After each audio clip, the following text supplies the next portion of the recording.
Suppose ये एक pedestal है और इस पेडेस्टल के ऊपर एक स्टेचू है और ये जो स्टेचू है ये 1.6 मीटर टॉल है। सपोज इसको हम ए बी मान रहे हैं और ये वाली चीज आपकी बी सी है। From the point on the ground, यहाँ पर ग्राउंड पे एक पॉइंट है P. The angle of elevation of top of statue is 60 degree. Top of statue पे जो एंगल ऑफ एलिवेशन है that is 60 degree. From the same point the angle of elevation of top of pedestal, pedestal का top ये है, यहाँ पर जो angle of elevation बन रहा है दैट इज 45 डिग्री। तो आपको ये पता होना चाहिए कि स्टेचू का टॉप क्या है, पेडेस्टल का टॉप क्या है। देन उसके बाद find the height of pedestal. मुझे पेडेस्टल की हाइट निकालनी है। अगर मुझे पेडेस्टल की हाइट निकालनी है तो किसी तरीके से अगर ये बेस निकल जाए या ये हाइपोटेन्यूज निकल जाए तो मैं पेडेस्टल की हाइट निकाल सकता हूँ। जनरली हाइपोटेन्यूज हम नहीं निकालते, हमेशा क्या निकालते हैं, बेस, क्योंकि कॉमन जो साइड निकलने वाली है दोनों राइट एंगल ट्राइंगल में दैट इज बेस। तो मुझे ये y चाहिए पहले। तो उसके लिए हम क्या करेंगे, बारी बारी सबसे पहले इस राइट एंगल ट्राइंगल पर एक बारी tan लगाएंगे बड़े वाले पे और एक बार इस पर tan लगाएंगे। कभी भी इस बीच वाले पे tan नहीं लगेगा क्योंकि राइट एंगल ट्राइंगल नहीं है ये। तो एक ट्राइंगल हमने ले लेना है APC। जब APC लेंगे तो पूरा बड़ा एंगल लेंगे दैट इज tan 60 डिग्री और tan 60 होता है P बाई B। यहाँ पे P कौन होगा, परपेंडिकुलर कौन होगा, 1.6 प्लस x और बेस क्या होगा मेरा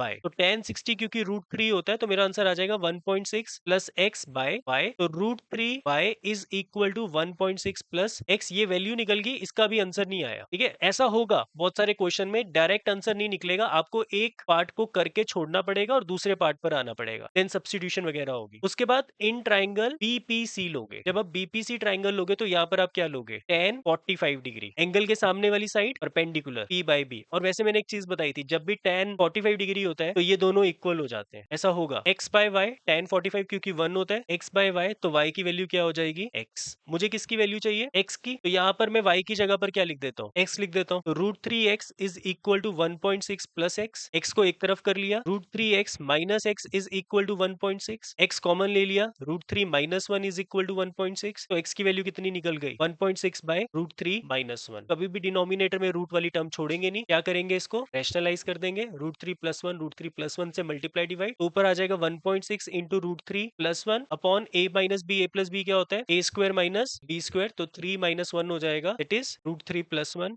अपॉन 2 और इसको काटोगे तो कितना आंसर आ जाएगा, 0.8 √3 प्लस 1 मीटर। समझ आया क्वेश्चन।